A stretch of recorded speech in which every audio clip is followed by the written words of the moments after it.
আসসালামু আলাইকুম। আজ মঙ্গলবার ১৬ই পৌষ ২৮শে জামাদিউস সানি ৩১শে ডিসেম্বর। বাংলাদেশ বেতার সিলেট সংবাদ পড়ছে শিমুল আক্তার। প্রধান উপদেষ্টা অধ্যাপক ড মোহাম্মদ ইউনূস আসন্ন রমজান মাসে দ্রব্যমূল্য ও পণ্য সরবরাহ স্বাভাবিক রাখার জন্য মাঠ পর্যায়ের কর্মকর্তাদের সর্বোচ্চ গুরুত্ব দিয়ে কাজ করার নির্দেশ দিয়েছেন। গতকাল প্রধান উপদেষ্টার কার্যালয় থেকে এক ভিডিও কনফারেন্সের মাধ্যমে ৪টি বিভাগের ৩১টি জেলার কর্মকর্তাদের সাথে আলোচনায় যুক্ত হয়ে এই নির্দেশ প্রদান করেন তিনি। ভিডিও কনফারেন্সে তিনি কর্মকর্তাদের নিজ নিজ এলাকায় আইনশৃঙ্খলা স্বাভাবিক রাখা, সাম্প্রদায়িক সম্প্রীতি বজায় রাখা, কৃষিপণ্য সংরক্ষণ, সার সরবরাহ এবং শিল্প এলাকায় শান্তি শৃঙ্খলা নিশ্চিত করার জন্য নিবিড়ভাবে কাজ করার নির্দেশ দিয়েছেন।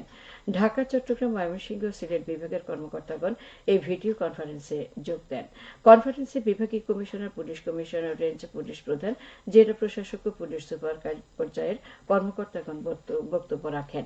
অধ্যাপক ইউনূস বলেন, সংস্কারের লক্ষ্যে সরকার যে ১৫টি কমিশন গঠন করেছে তার মধ্যে বেশ কয়েকটি কমিশন খুব শিগগিরই তাদের রিপোর্ট প্রদান করবে।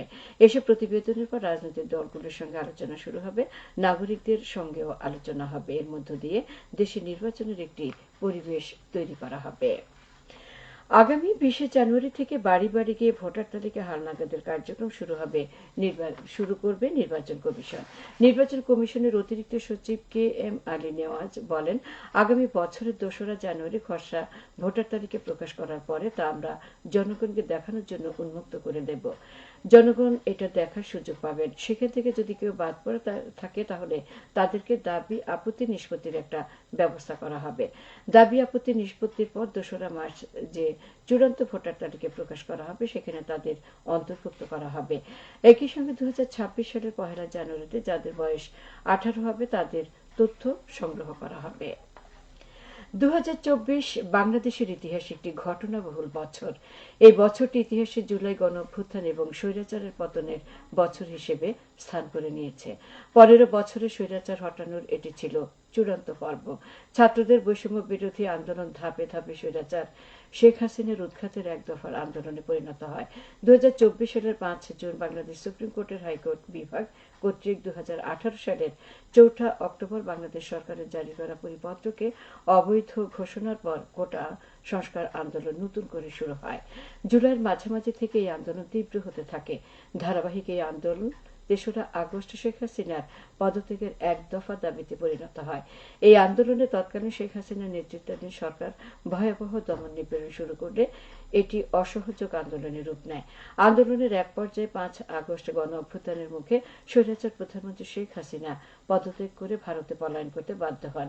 ৩ দিন পরে নোবেল বিজয়ী অধ্যাপক ড মোহাম্মদ ইউনূসকে প্রধান উপদেষ্টা হিসেবে অন্তর্বর্তী সরকারের দায়িত্ব গ্রহণ করেন। তার নেতৃত্বে গঠিত হয় উপদেষ্টা পরিষদ।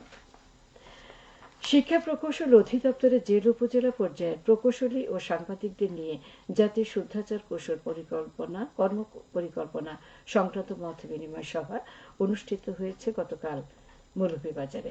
জেলা শিক্ষা প্রকৌশল অধিদপ্তরের সভাকক্ষে অনুষ্ঠিত সভায় বক্তারা শুদ্ধাচার কৌশল বাস্তবায়নে সততা ও স্বচ্ছতার ভিত্তিতে কর্মপরিকল্পনা গ্রহণ ও প্রকল্পের সঠিক গুণগত মান বজায় রাখার উপর গুরুত্ব আরোপ করেন। এতে প্রিন্ট ও ইলেকট্রনিক মিডিয়ার সাংবাদিক, প্রকৌশলীগণ উপস্থিত ছিলেন। শিক্ষা প্রকৌশল অধিদপ্তর এর আয়োজন করে। বয়সন্ধিকালীন স্বাস্থ্য সুরক্ষা বিষয়ে কিশোরীদের ওরিয়েন্টেশন সভা অনুষ্ঠিত হয়েছে গতকাল মৌলভীবাজারে আলী আমজাদ সরকারি বালিকা উচ্চ বিদ্যালয়ে। সভায় প্রধান অতিথি ছিলেন অতিরিক্ত জেলা প্রশাসক শিক্ষা ও আইসিটি মেহনাজ ফেরদৌস।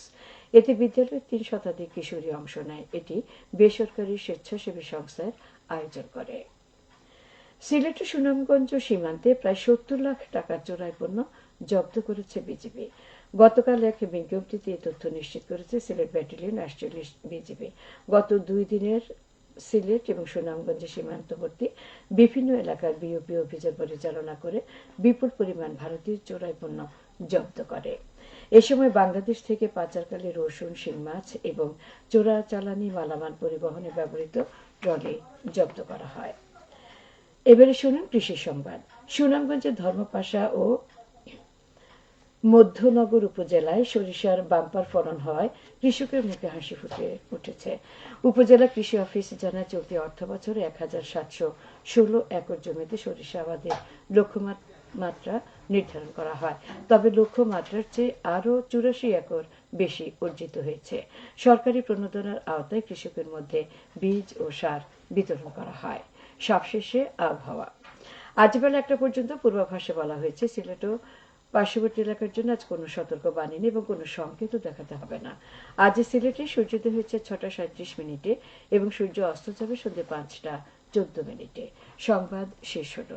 আমাদের পরবর্তী স্থানীয় সংবাদ প্রচারিত হবে দুপুর 1টা বেজে